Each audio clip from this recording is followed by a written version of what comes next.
আমি এখন মাননীয় সদস্য জনাব মোহাম্মদ হুসামউদ্দিন চৌধুরী সিলেট 5 কে তার বক্তব্য রাখার আহ্বান জানাচ্ছি। আপনার সময় 5 মিনিট।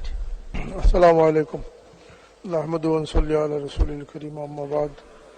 মাননীয় স্পিকার, আপনাকে ধন্যবাদ মহান জাতীয় সংসদে বাজেট অধিবেশনে আমাকে বক্তব্যের সুযোগ দেওয়ার জন্য। মাননীয় অর্থমন্ত্রী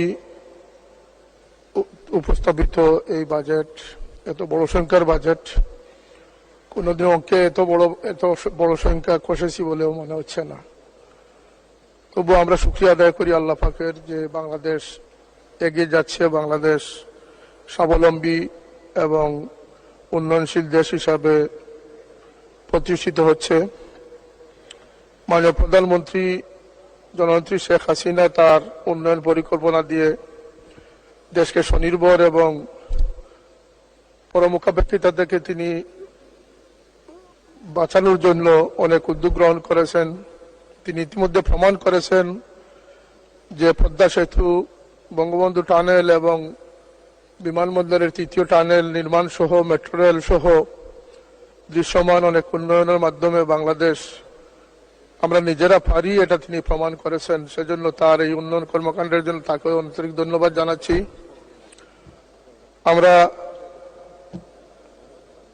যেহেতু আমাদের সীমিত আয় নিয়ে আমাদের চিন্তা করতে হবে, আমাদের এই প্রায় 8 লক্ষ কোটি টাকার বাজেট যেমন আমাদেরকে আনন্দিত করতেছে, আমাদের এই বাজেটের অধিকাংশ ক্ষেত্রে আমাদের মিসইউজের সম্ভাবনা থেকে যায়।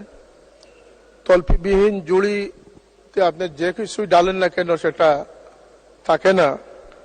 তাই মাননীয় স্পিকার, আমাদের এই বাজেট বিষয়ে আমাদের কথা হচ্ছে যে দেশের দুর্নীতিমুক্ত দেশ এবং জনসম্পদ গড়ে মানুষকে, দেশপ্রেমিক মানুষের দ্বারা দেশকে পরিচালনা করার উদ্যোগ গ্রহণ করা খুবই প্রয়োজন। এক্ষেত্রে আমাদের শিক্ষা ব্যবস্থাপনাকে আরো উন্নত করার জোর দাবি জানাচ্ছি। যেখানে মোরালিটি, মানবতা থাকবে না, সেখানে কোনো বড় বাজেট দিয়ে কোনো জাতিকে উন্নয়নশীল জাতি হিসাবে প্রমাণ করা সম্ভব হবে না।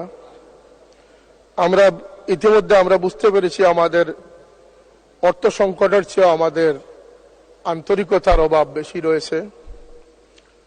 বাংলাদেশে যে বড় অঙ্কের বাজেট বাংলাদেশে নেওয়া হয়েছে, যদি এটা পুঙ্খানুপুঙ্খ রূপে বাস্তবায়িত হয়, এ দেশের জনগণের দুর্ভোগ এবং সমস্যা আসলে থাকবে না বলে আমরা মনে করি। তো সমস্যা হচ্ছে যে আমাদের দেশে যারা দুর্নীতি দমন করবেন তাদেরকে দুর্নীতিমুক্ত করাটাই আমাদের সবচেয়ে বড় চ্যালেঞ্জ হয়ে দাঁড়িয়েছে। কথায় আছে না, আমরা জানি যে কুইনাইন জ্বর সরাবে, কিন্তু কুইনাইন সরাবে কে? আমরা আমাদের কয়েকটি ডিপার্টমেন্টকে যদি আমরা সুপ্রশিক্ষিত করতে না পারি এবং তাদের উপরে যদি আমরা আস্থাশীল হতে না পারি, আমাদের এনবিআর, দুদক, অ্যান্টি কারাপশন, যেগুলো আমাদেরকে নিশ্চয়তা দিবে, যেগুলো আমাদেরকে দেশকে সুরক্ষিত রাখবে, এখানে সরিষার মধ্যে যদি বুথ এসে যায় তাহলে বুথ থামাবেন কি দিয়ে? এই যে হাজার খানেক জনবল, তাদেরকে যদি আমরা দেশপ্রেমিক, আন্তরিক, সুদক্ষ কর্মটা আমরা তৈরি করতে না পারি, আমরা যদি প্রাথমিক শিক্ষক যারা আছেন 1.5-2 লক্ষ শিক্ষককে যদি আমরা আমাদের ফাউন্ডেশন তৈরির জন্য প্রস্তুত করতে না পারি, শিশু বান্ধব করতে না পারি, মানব সম্পদ তৈরির কারিগর বানাতে না পারি, তাহলে আমাদের শিক্ষা ব্যবস্থার ভবিষ্যৎ অত্যন্ত খারাপ হবে, এটাই স্বাভাবিক। বাজেট প্রসঙ্গে আমি যদিও অর্থনীতি পড়েছি, কিন্তু এই বিষয়ে আমি কথাই বলে না যে হুজুরের দৌড় মসজিদের দিকে। আমি বাজেট বিষয়ে এমন কিছু বলতে আমি সাহস পাচ্ছি না। এবারের বাজেটে একটি বিষয়, কালো টাকাকে সাদা করার যে প্রস্তাবনা রয়েছে, নিঃসন্দেহের পিছনে কোনো যৌক্তিক কারণ থাকতে পারে। আমার অনুরোধ থাকবে যে এই এই সুযোগে যাতে দুর্নীতি প্রশ্রয় না পায়, দুর্নীতিবাজরা যাতে উৎসাহিত না হয়, এ বিষয়ে সতর্ক থাকা 2 মিনিট। এবং দেশের যে টাকাগুলো বিদেশে পাচার করা হয়েছে এমন অনেক রিপোর্ট রয়েছে, অনেক তথ্য রয়েছে, সেগুলোকে ফেরত আনা। কারণ দেশের রাজস্ব বাড়ানো উচিত, দেশকে স্বনির্ভর করা উচিত, দেশের উন্নয়নকে অগ্রযাত্রাকে অব্যাহত রাখা উচিত। সেই লক্ষ্যে যারা পুকুর চুরি করে তাদেরকে বিচারের আওতায় এনে তাদেরকে শাস্তির আওতায় আনতে হবে। একদম প্রথম সংসদ সদস্য নির্বাচিত হলাম, ভাবলাম যে একটি ট্যাক্স মুক্ত গাড়ি পাবো, এখানে আমাদের উপরে ট্যাক্স আরোপ করে দেওয়া হচ্ছে।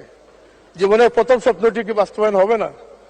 এটি মাননীয় সংসদ সদস্য যারা আছেন আপনারা জানেন কত গাড়ি মিসইউজ হচ্ছে, পরিত্যক্ত অবস্থায় পড়ে আছে। সরকারের বিভিন্ন ডিপার্টমেন্ট এগুলো অব্যবস্থাপনায় রয়েছে। আর 300 জন সংসদ সদস্য একটি শুল্ক মুক্ত গাড়ি পাবেন, তাও আবার 25% ট্যাক্স দিতে হবে। এটি আমাদের কাম্য নয় মাননীয় স্পিকার। আমরা